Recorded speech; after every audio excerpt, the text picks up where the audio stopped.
ছাত্র সংগঠনে ছাত্রলীগকে বরাবরই গুন্ডা দল, সন্ত্রাসী দল বা সবচেয়ে ক্ষমতাধরী দল, যেটাই বলেন না কেন, ছাত্রলীগকে বলা হতো। কিন্তু সেই ছাত্রলীগ কিন্তু এখন আর মাঠে নাই। তার পরবর্তীতে আরো দুইটা ছাত্র সংগঠন মাঠে আছে, যারা এবং দ্বিতীয় এবং তৃতীয় স্তর আছে। আর এই দ্বিতীয় স্তর এখন যে প্রথম স্তরের জায়গা দখল করতে যাচ্ছে, সেটা হয়তো ভবিষ্যৎবাণী করলে ভুল হবে, ভবিষ্যৎবাণী করা ঠিক না।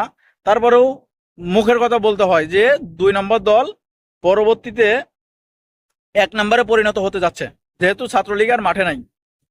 সবাই আপনাদের মন্তব্য কমেন্ট বক্সে জানিয়েছেন সেই 2 নম্বর দলটাকে, সে 2 নম্বর দল কে হতে যাচ্ছে, এটা অবশ্যই কমেন্ট বক্সে জানিয়ে যাবেন।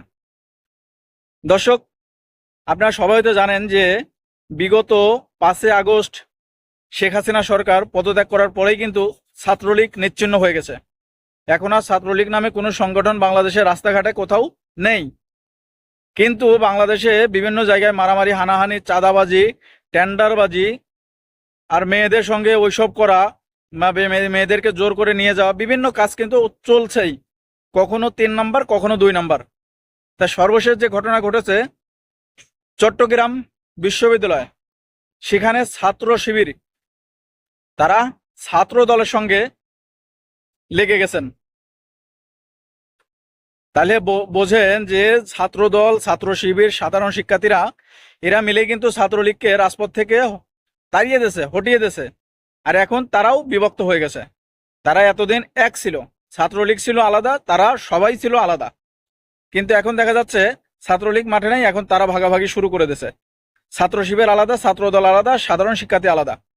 আর এই শিবির, ছাত্র শিবিরের যে সংগঠন, তারা ছাত্র দলের কিছু কর্মীকে এমন ভাবে মেরেছে যে তারা 5, 7, 10 জন এরকম হবে, বলা হচ্ছে 10 জন, কোথাও বলা হচ্ছে 5 জন, তারা এখন গুরুতর আহত, হসপিটালে ভর্তি আছেন। তাইলে বোঝেন যে এখন ছাত্রলীগ মাঠে নাই, কিন্তু এরকম হচ্ছে কেন, তারা এরকম করতেছে কেন? সবাই তো আশা করছিল যে ছাত্রলীগ মাঠ থেকে উঠে গেলে দেশে সাধারণ শিক্ষার্থীরা, দেশের জনগণ, চাঁদাবাজ, টেন্ডারবাজ, রাস্তাঘাটে অরাজকতা তৈরি, সবকিছু ঠান্ডা হয়ে যাবে, সবকিছু শান্তি ফিরে আসবে, কলেজ ক্যাম্পাসে শান্তি ফিরে আসবে, বিশ্ববিদ্যালয়ে শান্তি ফিরে আসবে। কিন্তু সেটা সম্ভব হচ্ছে না।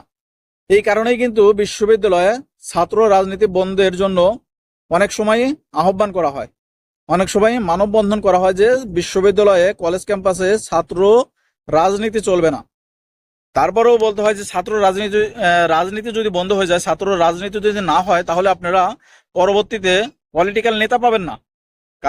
কারণ যারা শিক্ষা জীবনে রাজনীতি করবে, তারাই তো পরবর্তীতে ম্যাচুর হবে এবং তারাই রাজনীতির নেতৃত্ব দেবে। কিন্তু এই সব ঘটনা দেখলে আপনি কি চাইবেন যে ছাত্র রাজনীতি কলেজ ক্যাম্পাসে হোক? কারণ এইসব ঘটনা দেখলে কেউই চাইবে না, কোনো বাবা মাও চাইবে না যে তার মেয়েকে, তার সাধারণ সন্তানকে, তার কোলের সন্তানকে, সাধারণ শিক্ষার্থীকে সেখানে ভর্তি করুক, আর এই রাজনীতির কারণে তার পড়ালেখা নষ্ট হোক, তার জীবন নষ্ট হোক।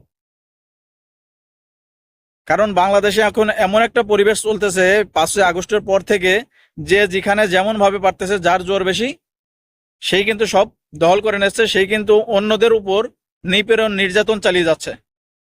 আমি সারা বাংলাদেশের কথা বলবো না, শুধু যেখানে যেখানে ঘটনা ঘটছে আমি সেগুলো উল্লেখ করতেছি।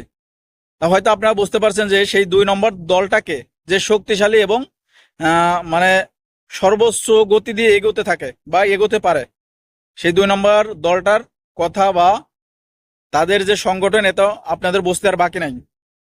তো দর্শক, এই বিষয়ে যদি আপনাদের কোনো মন্তব্য থাকে অবশ্যই কমেন্ট বক্সে জানিয়ে যাবেন। সবাই ভালো থাকবেন। আল্লাহ হাফেজ।